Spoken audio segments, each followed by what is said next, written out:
For those who do not know us, we are Monica and Albert. We are the guides and co-founders of Amarok Adventures, a small company based up here in the Arctic. We are both licensed mountain and glacier guides. We are senior polar guides by the Polar Tourism Guides Association, and we are wilderness first responders by NOLS. Apart from that, that could apply to Greenland. We have been trained on polar bear safety management. We have been trained also as sailors, and we are considered to be a part of crew on this trip. You will see why. Um, and yeah, we decided to create this company a little bit before COVID because we were working for tons of big companies here in Iceland and Greenland and doing things here and there and everything. And we decided that we really wanted to guide the trips that were meaningful to us, not only the trips that were easy to sell. That led us to doing some amazing adventures everywhere in the world, in some really, really remote locations. And we are happy actually to see that we have so many people repeating or coming back again for a new adventure with us. Um, cool. So I'm gonna give Monica the word to start talking a little bit about the trip, about this general overview of the trip. So, yeah, Monica, stage is yours. Hi, everyone. I'm very happy to have you all on board this talk about our trip in East Greenland. So I'm going to start talking a little bit about our journey. And it's going to be 11 days, the total trip, but we are going to be hiking at least 9 days of these 11 days. So our base camp in this trip will be an expedition sailboat. The name is Beer, and it's going to be our home during these days along our trip. And so we'll go in the morning for hiking and we'll come back again to the boat in the evening to have some rest, a delicious dinner, and for sleeping there until the next morning. So in terms of daily hiking, we are going to cover between 10, 25 kilometers, depending on the day. Sometimes depending also in weather conditions or depending how the terrain is. But some days will be 8, 10 kilometers, other days maybe 23, 25. So depending on the day. And in terms of elevation gain, we'll hike around 700 to 1,000 meters. In general overview, we have to say that we don't have fixed route and we don't have a fixed itinerary here because every single day, depending on weather conditions, sea conditions, or an ice condition as well, the captain will decide where to go. So nothing is fixed. And we have to be very flexible to adapt us all these different situations. So we'll hike every day and we'll have our floating base camp waiting for us. And of course, sometimes we are gonna do kayaking. This is the boat. So in the right photo, you see the dining room. Some of our teams, they are having breakfast. The boat has 4 people rooms. So you are going to sleep in bunk beds. You are going to see them in the next photos. And 2 toilets. One toilet is near your rooms, and the other toilet is near the crew rooms. So we have 2 toilets and 1 shower in total. And those are some photos. So we have Albert there cooking, always trying new things. And also, we are gonna eat for sure Arctic char. Sometimes Captain Siggi fish something during the day while we are hiking. So yeah, For dinner, some days we'll have artichoke on the table. And the photo on the right is your room. It's one of the rooms for 4 people. Yeah, so one of the questions that we have gotten the most repeatedly over the last few days was about showers and about drinking water on board. We have one shower on board the sailboat, okay? And one of the big or major differences between Greenland and other destinations that we go with boats is that the harbors in Greenland, they don't have, well, we don't have harbors. We normally have like a small wooden plank or some rocks where we just arrive with the dinghy boat. That is the one that you get down here on the photo.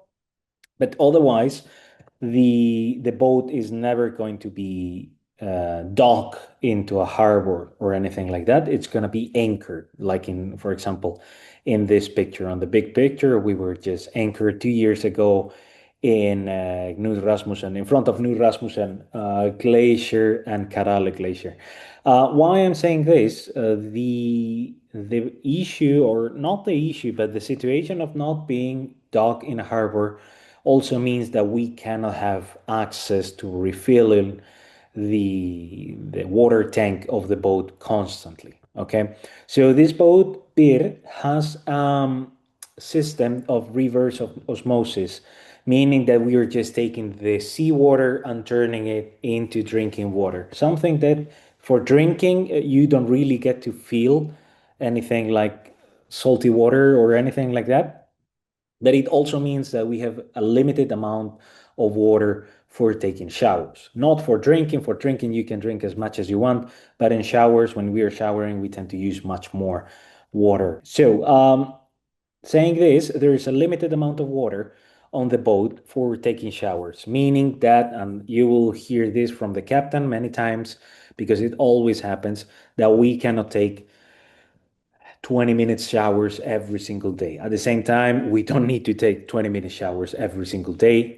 So what we recommend doing is taking a shower every now and then, or if you really, really, really need to take showers every day, to take very short showers. Then in terms of crew, we always have a captain that it's either Siggi or Annukka, this couple. And sometimes what it's also something that it might be quite probable on the first trip of September is that both of them they come together. When this happens, we are quite lucky because there's a full family on board. So it's Siggi Annukka and their 2 kids, the 2 girls who just bring tons of fun into every single dinner and breakfast and when we are on board the sailboat. Sometimes they are not. What is most likely to happen on the second group as well. In that case, we would have one first mate. Okay, one first mate that he or she would be taking care of doing the transfers with the dinghy boat back and forth and taking care of all their staff on up on the sailboat. And then we have 2 sailors that it's both Monica and I that we take care of the safety on board. But it's really important to understand that once we are all together on the sailboat, the ones who have the last word about what we do and where we go is not us, not you, but the captains. Okay, either Sigi or Anuka, they will just decide what is the safest and where we should go for doing this. Sigi, in particular, he has been going to Greenland for the last 25 years, if I'm not mistaken, has quite a deep connection between himself and the local people and fjords, and he's always up for exploring new corners of the map. For example, last year we managed to get into 2 new fjords that were completely new for him, and to try new anchorages that he truly loved. And probably this year we will repeat some of those because they were simply stunning. They were really, really nice. As you know, all meals are included from day 1 to day 11. Okay, the drinks are not included, and we're going to talk a little bit about this in a minute. But everything like coffee, tea, juice, milk, oat milk, everything of that, it's included. So from the very first moment that you arrive on board till the very first moment that you leave the sailboat, everything is included. Normally, what we do, we have breakfast and dinner on board on the main saloon, as in the picture here, on the picture that Monica showed you before. And then we always have lunch on the way. So after breakfast, we will just pack our lunch for the day. We will just put everything inside Tupperwares and off we go. We go either for a full day of hiking, a full day of kayaking, or even just like half and half. And then when we come back from a little bit of outdoor adventures outside of the boat, we normally have some snacks, cheese, we have some charcuterie board, and while Siggi is cooking dinner or Annukka is cooking dinner. They are excellent cooks. Important to mention that we don't serve local products such as seal meat, whale meat, or polar bear. That's something that it's completely different from our culture, and we don't offer that. Okay. Um, Also talking about this, I forgot to mention that from time to time, if we are lucky, we might have some locals coming with us for a few days or for the entirety of the trip. Like the last few years, we have had one guy called Ivik, that he's on his early 20s, that he is in completely in love with these trips of sailing and hiking. He's a very good sailor, and he has been fantastic addition to the crew team. So hopefully we will be able to have him again this year on board. Then, as I was mentioning, there was one thing about drinks, that drinks are not included. That excludes like sodas and alcohol, meaning that none of this is included on the trip. In the supermarket in Kulusuk upon arrival, it's called Pilar Suizo. Sometimes you are able to purchase beer, sometimes you are able to purchase wine, nothing else apart from that.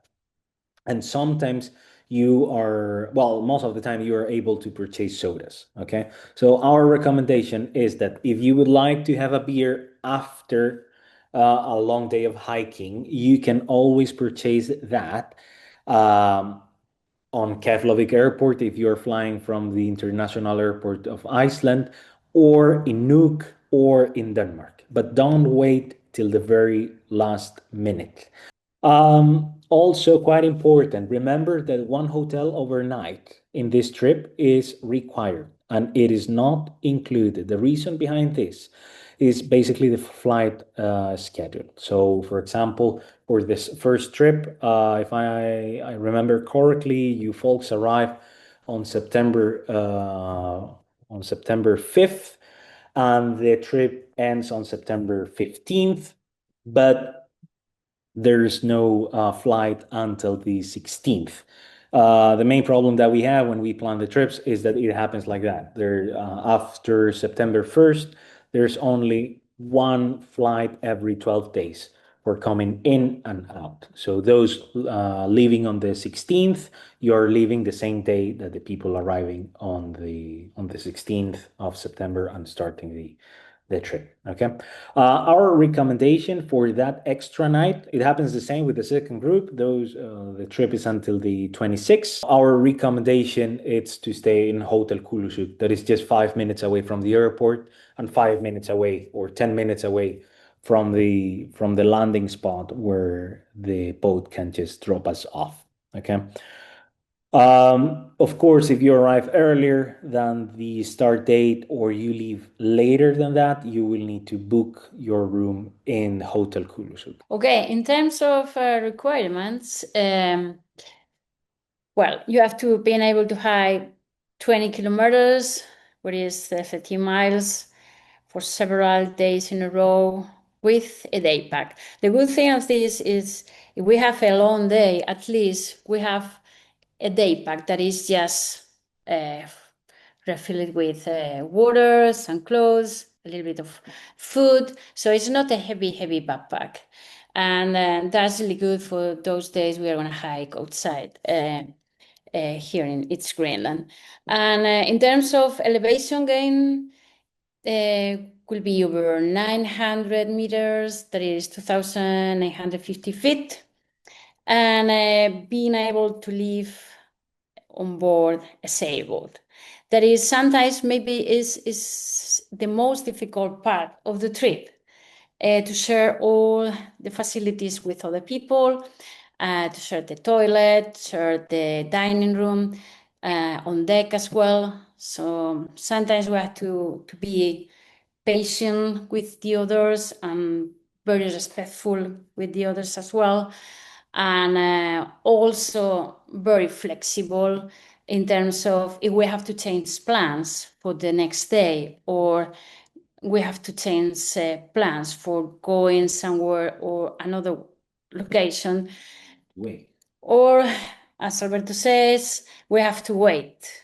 And we have to wait because that day there is a storm or very bad weather, and it's better to sail to another anchor. So Captain Siggi Annukka sometimes decide, okay, it's better to go, and we have to spend the whole day sailing.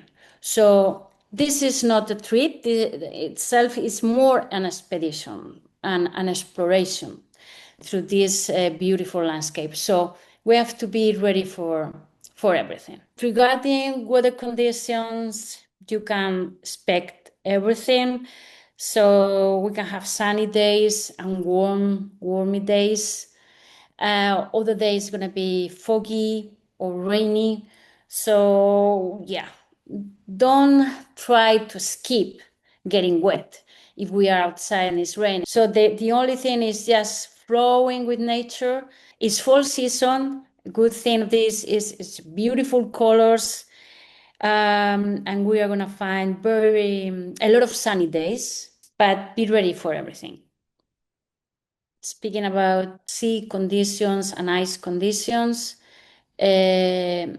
sometimes we have a fjord that is impossible. 2 years ago, Sermilik Fjord was impossible because all the icebergs were blocking the passage. So the captain decided to turn around and find another place, another fjord. In terms of refilling water, we recommend you just to carry at least minimum 1 liter of water.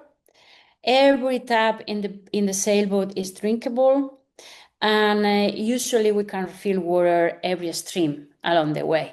Sometimes we find glacier water that is full of sediment, so that's not a good one for drinking, but we can find other streams with fresh water and pristine water along the way. So no worries if you drink the whole liter of water, you can fill again. And we also recommend, if you don't feel super confident about refilling water in the wilderness, you can carry with you purification tablets if you want, but it's not mandatory. Other thing that we consider maybe sometimes mandatory is to have electrolytes, because sometimes if you are a little bit down someday, you can have like a quick mineral boost to your body. Both things, if you don't be confident refilling water in the wilderness, purification tablets are okay. And also electrolytes is a good thing to carry with you. In terms of gear, the moment that you book a trip with us, regardless of the trip, regardless of the expedition, we always send you a gear list. We always send you a gear list with all the detailed items that you might need for this trip. As you also know, a duffel bag is mandatory as luggage. You cannot bring into the boat a suitcase, not even if it's a wheel suitcase, because apart from the hallway on the airport, you're gonna find no more concrete or anything to roll this backpack. So you will need to have something that you can easily carry into the dinghy boat from the harbor, and from the dinghy boat you will need to put it up on deck of the boat and then to take it downstairs on the sailboat. Okay, so it's very important that you have something that it's compact, that it's flexible, easy to carry, and not too big. Just remember that you have to be a little bit minimalist. You don't need too much clothing for being 11 days sailing and hiking in East Greenland.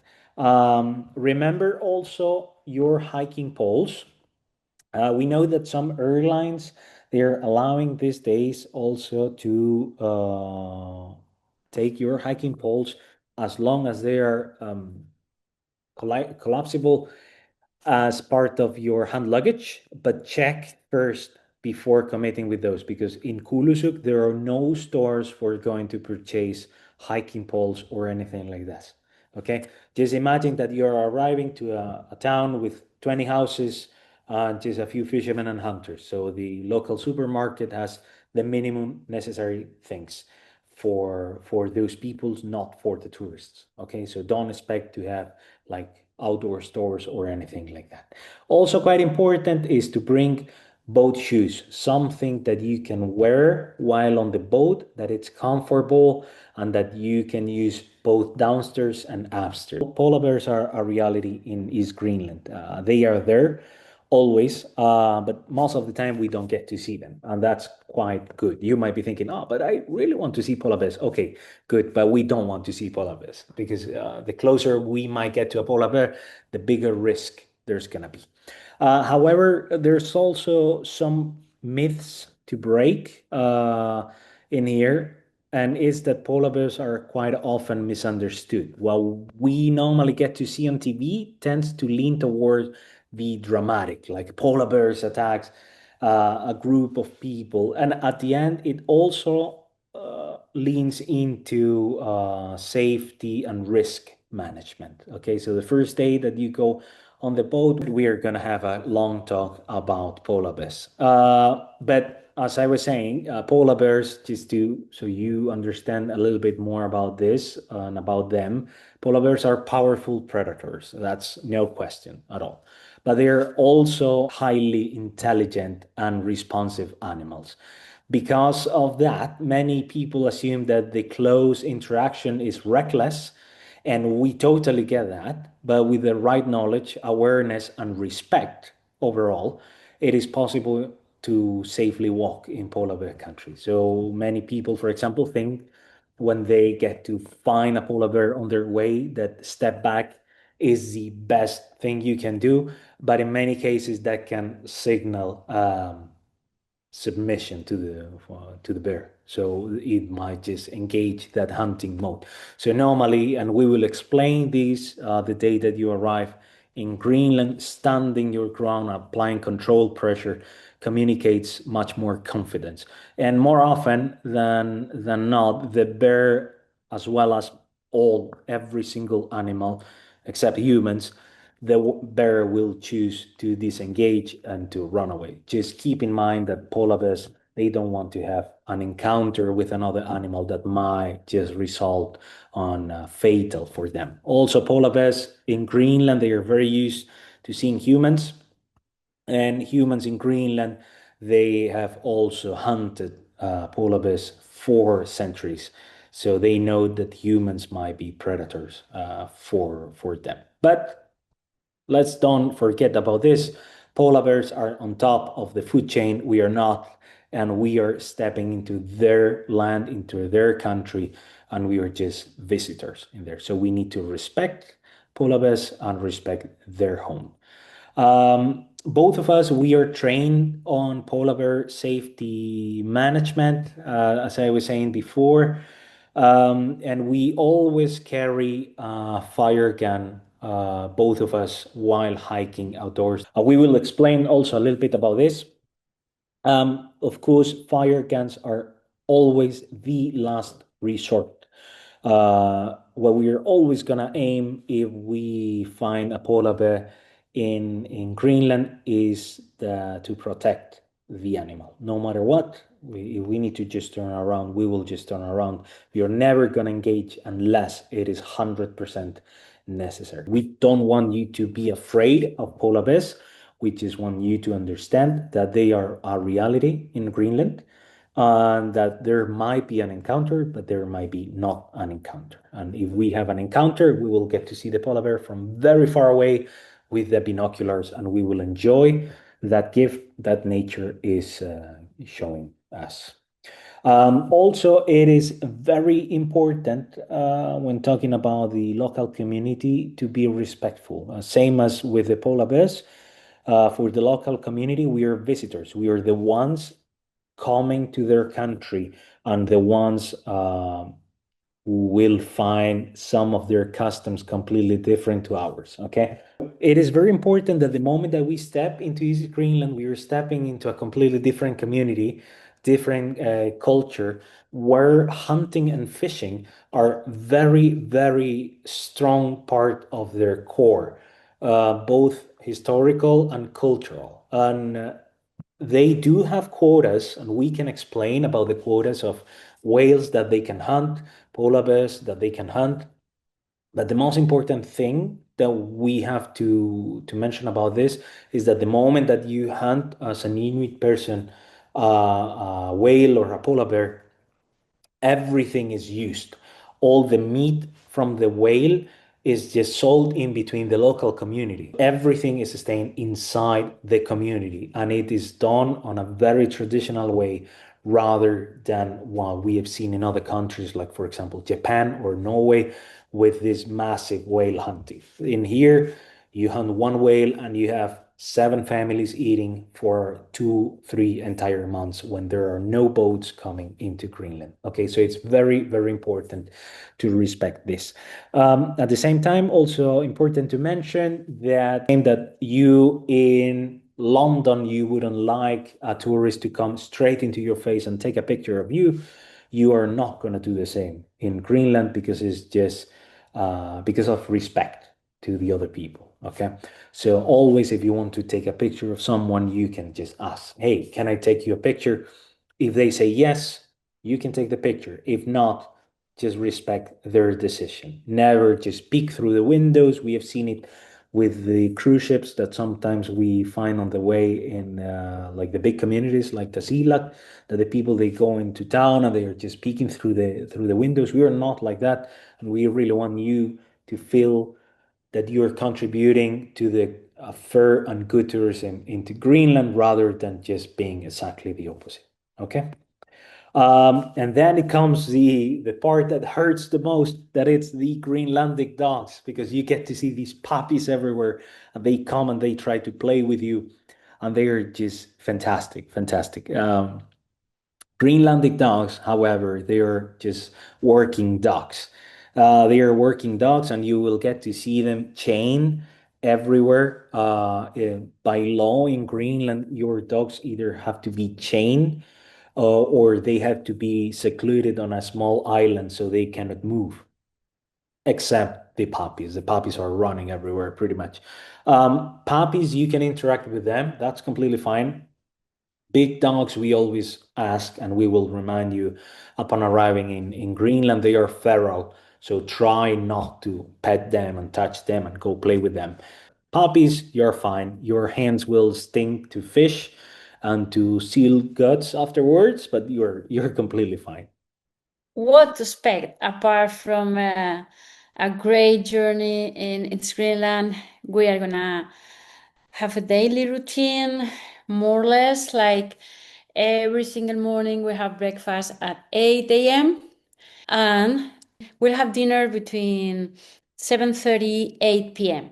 Sometimes, if the day is long and we arrive late to the boat, we'll have dinner around 8:30. But this is not very common. So also we have some appetizers upon arrival on the boat after hiking. Some days will be full hiking, other days full sailing. As I told you before, some days if it's stormy or if it's Siggi Annukka, they prefer to change anchor and to go other fjord or other places. It's gonna be a full sailing day. So we'll be inside the boat or on deck if it's a sunny day, enjoying the landscape and the sun. So full sailing days are usually very, very nice and very enjoyable. So yeah, it's also great.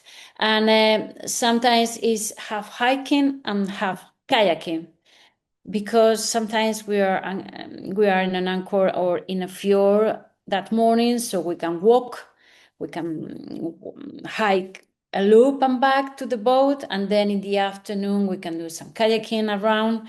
Or some days it's the full day kayaking, because it's a very, very nice place, and we spend the morning kayaking, we come back to the boat to have something warm or eat something warm, and then back again to the kayak. So it depends the day, they're going to be very different. And sometimes it's full standby. So full standby means, yes, waiting, and being patient. And ideally, it could be a combination, but depends, on, of course, on weather conditions and sea ice conditions. And of course, kayaking is a very, very nice experience in Greenland, because you usually look for a quiet and calm fjord. So we are not going to be kayaking in the open sea. We are going to be kayaking in a nice environment where you can try if it's your first time, or you can enjoy a lot if you have done it before.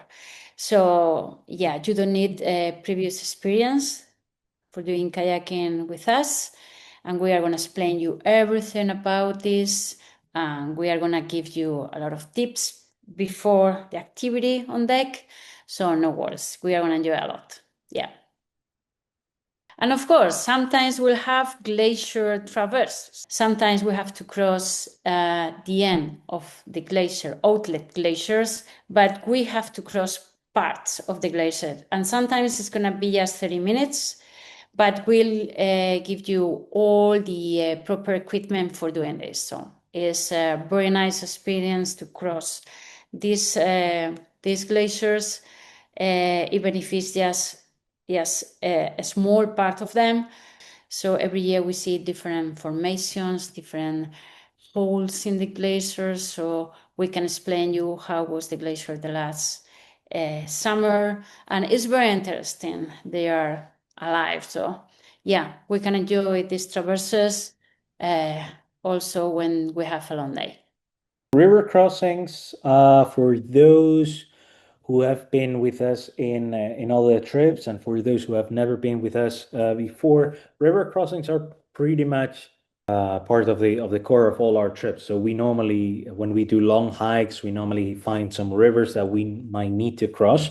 In Greenland, in particular, we don't have river crossings all the time, only from time to time. So that's the reason why, for example, we always recommend that bringing something like sandals or Crocs that you can use on the boat as boat shoes, and at the same time as river shoes, it's perfect, because then you can just dry them quite fast upon arriving in the boat and use them inside the boat again. So normally when we arrive on these rivers, of course, it will depend on how deep they are, but all of them we can guarantee you that they are cold. They come straight from the surf, from the glacier. But normally the steps to follow that we always tell you is wait for one of us to cross, wait for one of us to tell you how to cross afterwards, and tell you how the riverbed or what it's underneath the water looks like, if it's rocky, if it's sandy. And then we all get ready to cross. We find our partner, our buddy, that we are gonna cross with. Normally, we always do this in pairs of two. Then we are brave all together because it's quite cold, and we warm up and change upon arriving to the other side. And of course, if the river cannot be crossed, we just need to be flexible. So far in Greenland, we have never had nothing like this. So we have always managed to cross back to the boat, the rivers. Okay. However, there are a few things that it's important to note. For example, when you're crossing the river, it is very, very important that you wait until the person in front of you or the people in front of you have reached the opposite side. And I'm going to explain you why now with a video that it's going to play on the next slide. In here, you can get to see. So there are two people just waiting on the other side, sorry, on the middle of the river, and I'm just giving them some instructions. But these people in here, they just decided to start crossing the river right after these ones arrive in the middle island. So let's see what happens to them. As you can get to see, they're just staying in the middle, waiting and waiting and waiting until the others start hiking towards the other side. And of course, well, they're just standing in the middle of a frozen cold river that it's quite strong. Let's watch it again. Also, you can get an idea on how a river in Greenland looks like. So a river like this, they look pretty much grayish, so you don't get to see what it's underneath the water. You don't get to see all the rocks underneath. So you need to do it very slowly. You don't need to run, otherwise the chances of falling inside the river are huge. I always recommend to people who are asking, what kind of shoes should I bring? Shall I bring, for example, neoprene socks to use just out of water shoe? Neoprene socks are a great thing to use in addition to a water shoes, but not as a water shoe. Why? Because the rocks in the rivers in Greenland can be very sharp. Okay, so you need something that protects your toes and the bottom of your feet as well. Ourselves, we use either sandals or closed like water shoes that are quite sturdy and have um, a thick sole underneath. Okay, so it's very important that when you're coming to Greenland, you bring the proper footwear. For this trip, expect long hikes, short hikes, rocky, icy, and even terrain. Expect steep hikes, non-existent trails pretty much all the time. There's never going to be a marked path to follow or anything like that. And sometimes, as I was mentioning before, the captain is going to say, "Hey, I think it's a good idea to go to this new anchorage. I've never been before in the last 25 years. So maybe we are going to arrive to a place that not even us have been in there. We are going to be really, really eager to explore with you guys." Okay. So just keep your minds open that what you're going to have, it's going to be an epic adventure no matter where we go. Of course, Northern Lights can happen any night. September is a great season for seeing Northern Lights in Greenland. And normally, during the night, we do have a lot of Northern Lights activity. We just need to have sky clarity. We need to have no moon out in the sky, creating light pollution. However, even on the last years, we have been with kind of like full moon and seeing the Northern Lights just dancing over the boat. And of course, it depends a lot on the solar storm. So the stronger the solar storm is, the stronger the Northern Lights we are going to get to see outside. Patience is key. There are nothing on this sailboat like a wake-up call for going outside and seeing the Northern Lights. So you need to bring a good and a warm puffy jacket. Some people last year, they brought a small sleeping bag so they can just sit outside inside the sleeping bag and watch for the Northern Lights. We don't think it's necessary to do that. We have blankets on the boat that you can use, but ideally the best thing to do is to bring a good and a warm puffy jacket. Okay, and then you can sit outside, tell some jokes with other people from the group, and just wait for the Northern Lights to make a show. And as we always used to say, the weather and the sea ice don't limit or interrupt the adventure. They define and shape it. We never know where we're going to head because we just flow with what nature is throwing to us. So we just need to adapt to what nature is looking like each day. So we will just go with the flow, and every day will be a new adventure. Now we are going to go with the Q&A. We have a few questions that you have sent over the last few days that we are going to answer now live. What are size and dimension limits for a duffel bag? How many bags can we bring?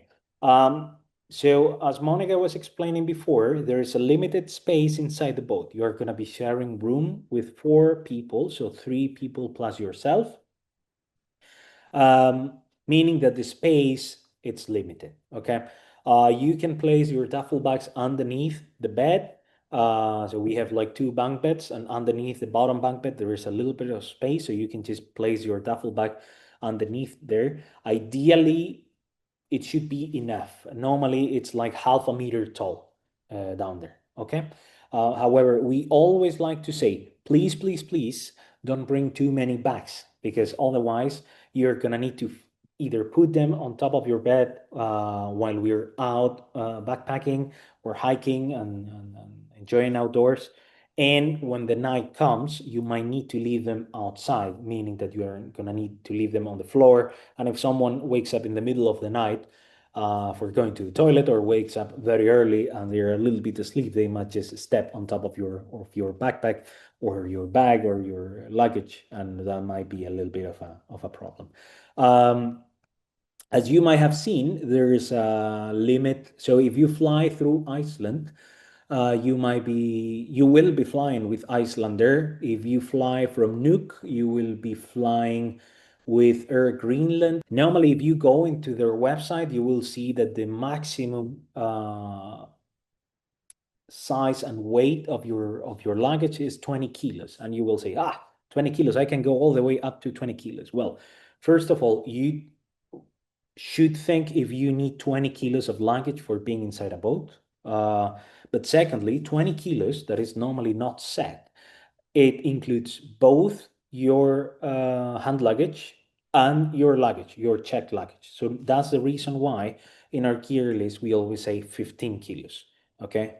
Why I'm highlighting this? It happened a few years ago to a friend of us that he runs trips a little bit further up on the coast in Scoresbysund. That they were also flying with Icelandair, and he said to everyone, you can bring 20 kilos per person. And people brought 20 kilos plus hand luggage that was the size of a big photo camera backpack or suitcase. And most of the luggage was left behind by the airline, because the planes that we take for flying into Greenland are small. They are much smaller. They are propeller planes, meaning that they have a much limit weight that they can carry. So depending on how much luggage we are taking, and sometimes they need to bring some equipment for local people or for the airline or the airport itself, there might be restrictions. And if you bring more than 20 kilos in between your hand luggage and your checked luggage, you will just there is a very big chance that your bag will be left behind. Okay, so please, if you can, stick to 15 kilos on your check luggage and you will be fine. 100%. It's better to just put 15 kilos on your check luggage and then to bring your hand luggage with a little bit more. And how many bags can we bring? I would recommend just 1 duffel bag for your luggage and 1 day pack for hiking every day. Remember that we need to move everything into the boat from the harbor. There's nothing like a bridge that connects the harbor into the boat. We need to go first on the dinghy boat, sail till the sailboat, and then carry everything on top. So the less luggage you bring, the better. Okay. Do I need Gore-Tex pants, or am I okay with regular waterproof pants? If you don't have Gore-Tex pants and you have just regular waterproof pants, that is fine. As long as you don't get wet, that is completely fine. You don't need to purchase Gore-Tex. We always recommend Gore-Tex though, because Gore-Tex is a layer that it's both waterproof and allows your legs or your body to breathe. So it's preventing the water from coming in and preventing and allowing all the steam and the heat from your body to go out. If you bring regular waterproof pants and we have kind of like a warm evening after a cold morning hiking outdoors, you're gonna feel that your legs and your upper body, it's going to be sweating. Okay. So, but if you don't have waterproof pants, if you don't have Gore-Tex pants, just regular waterproof pants, it's completely fine. What we do not recommend, and I'm just taking advantage of this question a little bit, it's to bring a poncho. Ponchos are completely forbidden because ponchos, they get entangled with your legs, with your hiking poles. You don't get to see what you have in front. And in places like Greenland where there's not a marked trail, you need to see. So please don't bring a poncho, bring waterproof pants and a waterproof jacket. And of course, for your day pack, just a rain cover.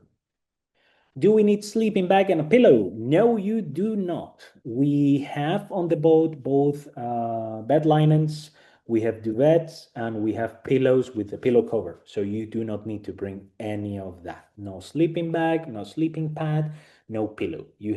We have everything on board. What are my chances of getting seasick? Shall I bring Dramamine or patches? Bring them. Why not?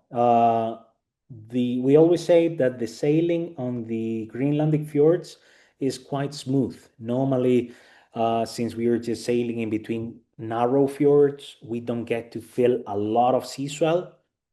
But it has happened in the past that when we are leaving from Sermelik Fjord all the way around Almasalik Island and getting into Tasila, we need to sail on the open ocean. That normally happens only once or twice, maybe twice. The day that we do that round around Masalik Island and the day that we go from Masalik Island to Kulusuk, that those are the days that we normally get rougher seas. But it always happens at the end. So bring Dramamine or patches. Yes, absolutely. Why not? It takes very little space on your duffel bag, on your backpack, and takes nothing to bring. If you don't use it, perfect. If you need to use it, then you'll be fine because you will have them. Okay. How warmly we need to dress while hiking in Greenland. Expect temperatures between 5 Celsius and 8 Celsius. The people in the US, you're going to need to translate that, but 5 Celsius, let me see. 5 Celsius to Fahrenheit might be 41 degrees Fahrenheit, and let's say 9 Celsius, yeah, between 41 and 48 Fahrenheit. Okay. So it's gonna be cold in the mornings. Some days it might feel even cooler because of the morning dew and the wind in the morning or in the evening. So it's always good to dress warm enough. What we always recommend is not bringing a big jacket. However, you just dress by layer. So you put inside, you put thermal merino wool base layer on top, fleece, and then a puffy jacket, and on top, if you need to, Gore-Tex jacket or a windstopper jacket to just stay a little bit warmer. Okay, and then if you're too hot, you can just remove one of those layers and put it inside your day pack, and then we keep going. I'm not able to eat seafood. What options will there be for me? Should I bring dehydrated food? You do not need to bring dehydrated food, but we would really, really, really would like to ask you to clarify. You don't need to do it right now on the chat. You can do it by email. If seafood includes fish or if it just shrimps, scallops, and so on. Okay? Because fish, it's kind of like a big thing on these trips.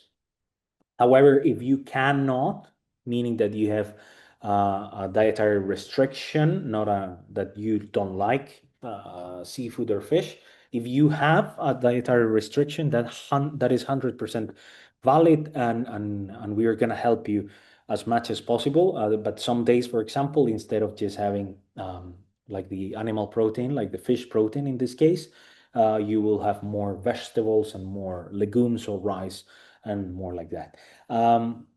Something to think about. One big thing in this trip are soups that the captain always liked to cook. Just remember that he comes from fisherman culture. So he's very used to cook fish and tons of soups. But of course, when we have someone that has a strong dietary restriction, like I cannot eat seafood or fish, we always strive the best to just provide you with a good alternative. There's no need for you to bring dehydrated food at all. Okay. Um, yeah, and that said, I'm also gonna mention, I don't think we got anyone asking about gluten-free or vegan products, but in Greenland it is extremely difficult to find those. So just for you to know, if you need gluten-free products or vegan products, it's very, very difficult, nearly impossible to find those. Greenland has a very strong culture around meat and fish.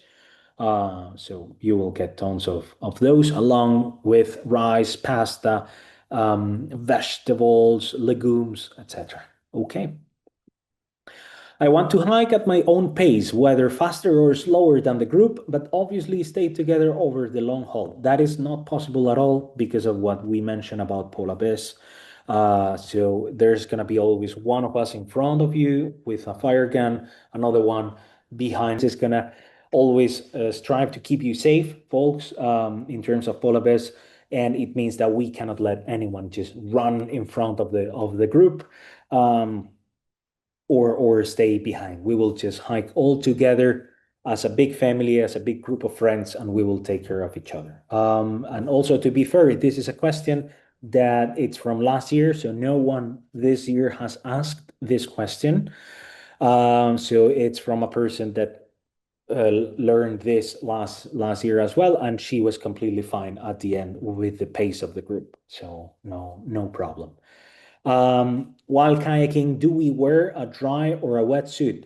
We actually don't wear either dry or wetsuit because, as Monica was mentioning, we only do kayaking when we have calm waters and we are in secluded bays. There's no wind, there's no choppy seas or anything like that. So you can normally go with your waterproof gear.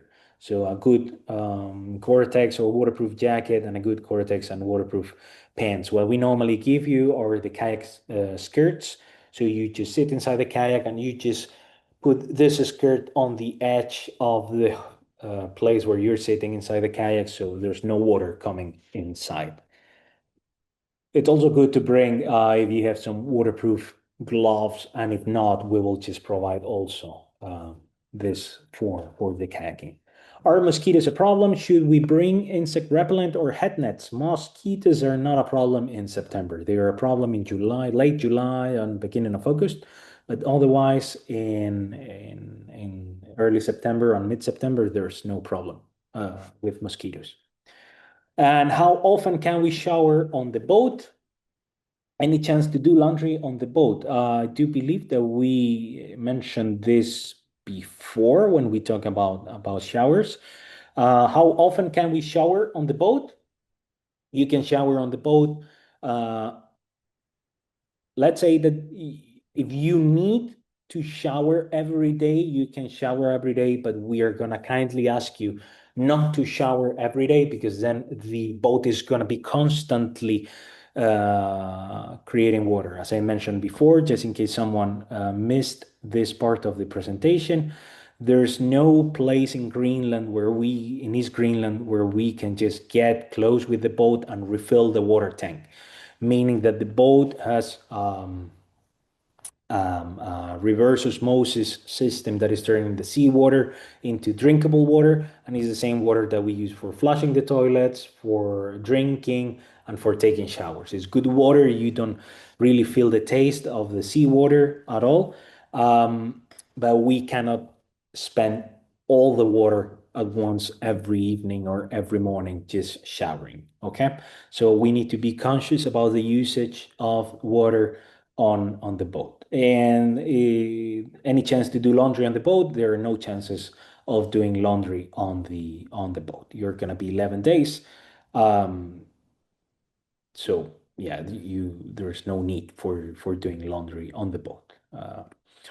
What happens if I have an accident while hiking? Do we have road access everywhere? Do we need insurance? We have no road access anywhere in Greenland except inside towns, like for connecting the house of Evik and the supermarket. That's the road, the only road that you're going to get to see, or the one going from the harbor to the airport. Nothing else. There are no roads from town to town or anything like that, meaning that if you have an accident and you need to be rescued, either has to be through water, through the fjords that can take up to many, many hours, or through the air with a helicopter. At the same time, Greenland does not have search and rescue teams. So when we need to charter a helicopter in case of an accident, we need to charter a helicopter that works for a company, a private company doing sightseeing, and they normally are quite busy. So it is not until this helicopter it's free that they can come to for the rescue and to take you to the hospital. If there is a life-threatening situation that you really need to be rescued from the mountains with a helicopter, the fastest helicopter that can arrive that does not belong to this private companies doing sightseeing and so on, it's the Coast Guard helicopter from Iceland, meaning that it has to fly all the way from Iceland into Greenland and then pick you up and fly you to the hospital in Greenland. So definitely you will need insurance if something happens. In all these years, we have only had one accident that we think that is worth mentioning because it involved one of these private company helicopters that happened to be on the area, but it took them 3 hours to arrive. And it was a person that just twisted an ankle when we were just hiking up in the mountains because she was just a little bit distracted and slipped on rocks that had a little bit of sand on top. And she landed with a really bad luck that the foot was completely twisted. Okay, resulting on a broken ankle or a twisted ankle in this case, and she had to be transported all the way to the hospital, and then her insurance took care of everything. So she was just on the hospital for a few days, and then she flew back to Brussels, I think, Yeah. Belgium, yeah, by with a private nurse that was going with her, thanks to the insurance and blah blah blah. But however, every time we come up to a place that might be a little bit tricky, we're just gonna be behind you telling, hey, folks, be careful in this boulder section, be careful in here, it's slippery there. So just remember, we are gonna be taking care of you. So there's no fear to have, but just being more conscious about things can go wrong from time to time. So it's good to have a good insurance that can cover everything, okay? Um, I would like to buy my flight since the availability is limited. I want to make sure that arriving at noon on the arrival date is not too late to join the expedition. Um, this is actually a very good question. You should purchase your flight as soon as possible because availability is very limited, as you mentioned. And arriving at noon on the first day, it's completely fine. Even we don't have so many flights arriving in Kulusuk on the day of the that we start. So it's very good that you ask this because either you're gonna arrive, if you arrive at noon or your flight arrives at noon, there is a very big chance that everyone else on your group is arriving on that same flight. And same if you're arriving a little bit earlier or a little bit later. So if you are arriving at noon on the arrival date, that's completely fine. It will not be too late. And just for your information, for everyone's information, normally the first day or the first night, we just spent it quite close to Kulusuk, just across the bay in an island in front of in a bay that is right in front of a glacier.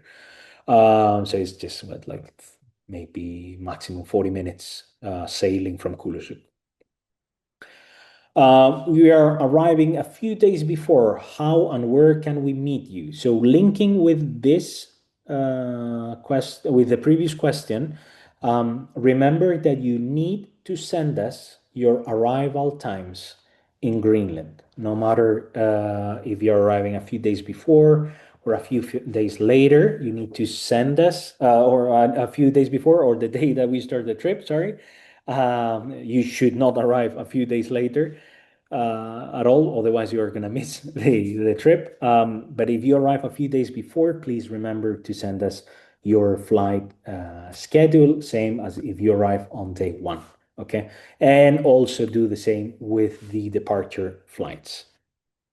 So that way we can just keep an eye on your flight and know when you're arriving and if your flight is delayed and everything. How and where can we meet you if we arrive a few days before? Well, you will see that Kulusuk is not very big. So if you're staying in Hotel Kulusuk, that is, we understand that it's the only thing that you can do probably, unless you go to Tasilak by speedboat, but otherwise we recommend just staying in Kulusuk. If you stay there, we can either meet you on the airport or in the hotel the day of the arrival. Just let's chat to each other on through email or WhatsApp, and we will just figure out where will be the best place and at what time. Normally, if everyone arrives at noon to the airport and you have arrived a few days before, we will just tell you, hey, let's meet at noon on the airport or even in the hotel. Okay. Do we need to bring lunch boxes to carry our food for the day? It is highly advisable to bring lunch boxes to carry your food for the day. Okay. Why? Because we can also provide lunch boxes that we have on the boat, but those are made out of like hard plastic or glass, meaning that they are heavy. So it's good to have a lunch box where you can put your sandwich for the day and some trail mix, fruit, and so on. If you prefer to use a bag, like a plastic bag, you can do that as well. But there's also a very huge chance that your sandwich will get completely smashed inside your backpack. So we always recommend to bring something solid like a lunchbox or a Tupperware. And what extra things can I bring that would make the trip more memorable and comfortable? Binoculars, blanket, etc. Blanket, I would say there's no need. Binoculars, we do have binoculars on the boat, but if you want to bring your own, that's 100% accepted, and you definitely will get some good chances of seeing whales from up close. If you prefer, for example, to bring, if you're thinking between bringing a camera or a phone, we always recommend bringing a good device that takes fantastic pictures, because these pictures are the good ones to to relive the trip afterwards. So you really want to take good pictures. Greenland is stunning, it's amazing, and you will definitely enjoy. Something else that would make the trip more memorable, if you want to just write down day by day, like bring in a small notebook of what we have been doing, and to be able to write what we have been doing, or sketching the landscapes if you like painting and stuff, and drawing and stuff, you can do that. Otherwise, I think we've got you covered. If you want to bring something to share with the group, like a few years ago, we had one person from Napa Valley, and he brought a bottle of wine to share with the entire group that that he wanted to that was coming from the vineyard next to his home. You can do that. It's always very, very welcome if you want to bring something that is special for you or that you want to share with you. We know that some people want to bring some food from their local town, that it's something very special.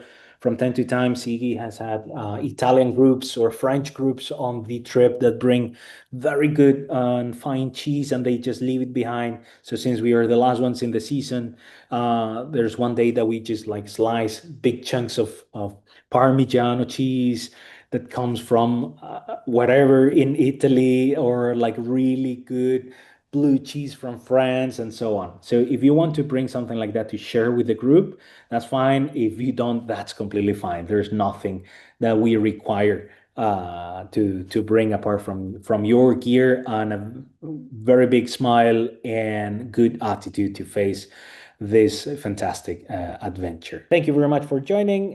We look forward to meeting you in September. And remember, just send us any questions you might have, and we will answer as soon as we can. Thank you so much, folks. It was a pleasure talking with you about East Greenland in this evening. So for us, so can't wait to September, and take care and see you soon.